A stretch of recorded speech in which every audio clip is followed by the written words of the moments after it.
রণবীর কাপুর অভিনীত blockbuster cinema animal মুক্তির পর থেকেই পরবর্তী কিস্তি নিয়ে দর্শকদের মাঝে জল্পনা কল্পনার শেষ ছিল না। বড় পর্দায় রণবীরের বিধ্বংসী রূপ দেখার পর থেকেই ভক্তরা অধীর আগ্রহে অপেক্ষা করছেন এবং জানতে চাইছেন কবে আসবে এর সিকুয়েল। অবশেষে দীর্ঘদিন সেই আকাঙ্ক্ষার অবসান ঘটিয়ে অ্যানিমেলের সিকুয়েল অর্থাৎ অ্যানিমেল পার্ক নিয়ে নতুন তথ্য দিলেন অভিনেতা নিজেই। সিনেমাটির পরবর্তী ধাপ নিয়ে রণবীর কাপুর জানিয়েছেন, অ্যানিমেল পার্ক নিয়ে যেসব আলোচনা চলছে তা কোনো গুজব নয়। মূলত সিনেমার শুটিং চলাকালীন সময়েই পরিচালক সন্দীপ রেড্ডি ভাঙ্গার মাথায় এর সিকুয়েলের ভাবনা ছিল। সেই পরিকল্পনার অংশ হিসেবে প্রথম পর্বের শেষ দৃশ্যে অ্যানিমেল পার্ক নামটি দেখানো হয়েছিল, যেন দর্শকদের মধ্যে কৌতূহল বজায় থাকে। সিকুয়েল নিশ্চিত হলেও এখনই এর শুটিং শুরু হচ্ছে না। বর্তমানে পরিচালক সন্দীপ রেড্ডি ভাঙ্গা অন্য একটি বড় প্রজেক্টের কাজ নিয়ে ব্যস্ত আছেন। সেই কাজ শেষ হওয়ার পরেই অ্যানিমেল পার্কের প্রস্তুতি শুরু করা হবে।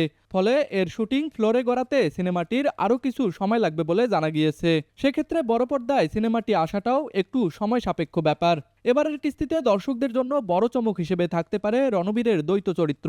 শোনা যাচ্ছে অ্যানিমেল পার্কে রণবীরকে একই সঙ্গে নায়ক এবং এক ভয়ঙ্কর খলনায়কের ভূমিকায় দেখা যেতে পারে।